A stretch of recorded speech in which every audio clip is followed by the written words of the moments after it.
नमस्कार दोस्तों, कलयुग के चमत्कार संतों की वाणी में आप सबका स्वागत है। दोस्तों, आज हम आपके सामने विष्णु पुराण की वो कथा लाए हैं जिसमें भगवान ने मत्स्य अवतार क्यों लिया, किस लिए लिया, क्या कारण था।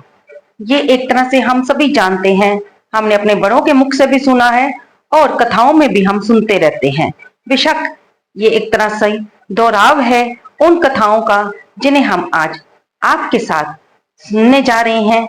आइए, स्वागत है आपका अपने ही YouTube चैनल कलयुग के चमत्कार संतों की वाणी में। ये सुनते हैं विष्णु पुराण की वो कथा जिसमें ये बताया गया है कि कहां से शुरुआत हुई इस धरती की, इस पृथ्वी की। वैसा जैसा जीवन आजकल हम देख रहे हैं वह तो आप सभी लोग जानते ही हैं कि सृष्टि का प्रारंभ जल से हुआ था। आज इसी जल से जीवन की होने वाली कहानी भी हम आपको सुनाने जा रहे हैं। विष्णु जी के पहले अवतार की कथा, जिसका शीर्षक है, जिसका नाम है मत्स्य अवतार। बोलिए मत्स्य अवतार की जय हो। बहुत समय पहले की बात है, धरती पर एक कल्प खत्म होने वाला था। विष्णु पुराण के साथ साथ भागवत पुराण में भी ये कथा का उल्लेख आता है कि हयग्रीव नाम का एक राक्षस, जो कि ऋषि कश्यप और उनकी पत्नी दनु के पुत्र थे। लोगों ने तो ऋषि की मानवता के लिए, उनका सहयोग देने के लिए बहुत प्रशंसा की, लेकिन हयग्रीव बिल्कुल विपरीत था। राक्षस को दानवराज के रूप में चुना गया था और उसका एकमात्र उद्देश्य मनुष्यों को दानवों से अधिक शक्तिशाली बनने से रोकना था। हयग्रीव दानव वंश को सबसे श्रेष्ठ रूप में स्थापित करना चाहता था, अतः उसने मानव वर्ग की प्रगति को बाधित करने के लिए अनेक प्रयास किए। और उसने ये जानने के बाद कि भगवान विष्णु ने चारों वेदों को ब्रह्मा जी को सौंप दिया है और पवित्र ग्रंथों को मनुष्य तक पहुंचने से रोकने के लिए उसने उन वेदों को चुराने का फैसला किया। हयग्रीव ब्रह्मलोक से ऋग्वेद, यजुर्वेद, सामवेद, अथर्ववेद को चुराने में सफल रहा। इसलिए वेदों को उसके चुंगल से मुक्त करने के लिए भगवान विष्णु ने मत्स्य अवतार लिया, क्योंकि हयग्रीव ने उन वेदों को समुद्र में फेंक दिया था। हयग्रीव, जो कि घोड़े की गर्दन वाला, वेदों को चुरा देता है। और उस समय क्योंकि ब्रह्मा जी नींद में होते हैं और जब उन्हें जागने पर वेदों की चोरी का पता चलता है तो वो विष्णु भगवान के पास जाते हैं। तब भगवान विष्णु एक छोटी सफारी मछली और फिर उसके बाद बढ़ते हुए आकार में मत्स्य अवतार के रूप में पृथ्वी पर अवतरित होते हैं। और दूसरी कथा आती है, बहुत समय पहले एक बड़े ही पुण्य आत्मा राजा हुआ करते थे, जिनका नाम था सत्यव्रत। सत्यव्रत एक दिन कृतमाला नदी में स्नान कर रहे थे। सुबह के समय स्नान करके उन्होंने तर्पण करने के लिए जल अंजलि में लिया। अंजलि में जल के साथ एक छोटी सी मछली भी आ गई। सत्यव्रत ने उस मछली को वापस जल में डाल दिया। तब अचानक मछली राजा से बोली, जल में बड़े जीव छोटों को खा जाते हैं, मुझे भी कोई बड़ी मछली खा जाएगी, कृपया करके आप मेरी रक्षा करें।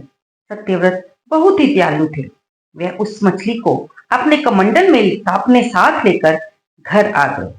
अगले ही दिन उन्होंने देखा कि मछली का आकार बहुत बढ़ गया है और कमंडल छोटा पड़ रहा है। तब सत्यव्रत ने उसे कमंडल में से निकालकर घड़े में डाल दिया और उसमें पानी भर दिया। लेकिन वे देखते रहे कि मछली का आकार रुक ही नहीं रहा है। अगले दिन वो और भी ज्यादा बढ़ गया।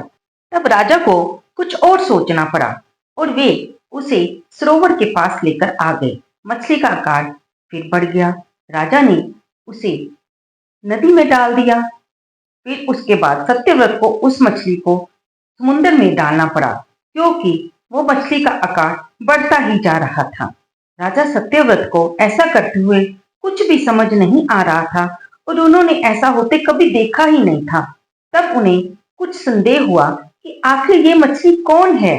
तब उस समय उन्होंने उस मछली से प्रार्थना की कि कृपया आप मुझे अपना असली रूप दिखाइए, आप कौन हैं और इस तरह से आपका आकार क्यों बढ़ता जा रहा है, मुझ पर कृपा करके मुझे दर्शन दीजिए। तब मत्स्य रूप में भगवान श्री हरि सत्यव्रत के सामने आए और उन्होंने राजा को तब समझाना आरंभ किया कि इस समय धरती पर बहुत ही विकट परिस्थिति पैदा हो गई है। हयग्रीव नाम के एक दैत्य ने सभी वेदों को चुरा लिया है और वेदों को चुराने का अर्थ है कि जगत से ज्ञान और धर्म समाप्त हो चुका है और चारों ओर अज्ञान और अधर्म का अंधकार फैलता जाएगा, जिससे सारी सृष्टि की हानि होगी। इसलिए मैंने उस दैत्य हयग्रीव को मारने के लिए इस मत्स्य अवतार को लिया है। इतना ही नहीं, भगवान विष्णु ने आगे चेतावनी भी दी और बोले कि ठीक आज से 7वें दिन पृथ्वी फिर से एक बार प्रलय के चक्कर में आएगी। समुद्र में पानी ऊपर उठेगा, भयानक बारिश होगी और सारी की सारी पृथ्वी पानी में डूब जाएगी। कहीं पर भी जल के अतिरिक्त कुछ भी दिखाई नहीं देगा। तब उस समय तुम्हारे पास एक नाव आएगी। वह नाव बहुत बड़ी होगी और उसके तुम्हारे पास आने का एक कारण है। उन्होंने राजा सत्यव्रत को समझाया कि वह अपने साथ सभी अनाजों और औषधियों के बीजों को रख लेना और उन्हें अपने साथ सप्त ऋषियों को भी नाव पर लाना होगा। फिर जब सत्यव्रत ऐसा करेंगे तो भगवान विष्णु इसी अवतार में उन्हें फिर से दिखाई देंगे और आत्म तत्व का ज्ञान प्रदान करेंगे। और ठीक भक्तजनों, वैसा ही हुआ। ठीक 7वें दिन भयंकर बारिश आरंभ हो गई।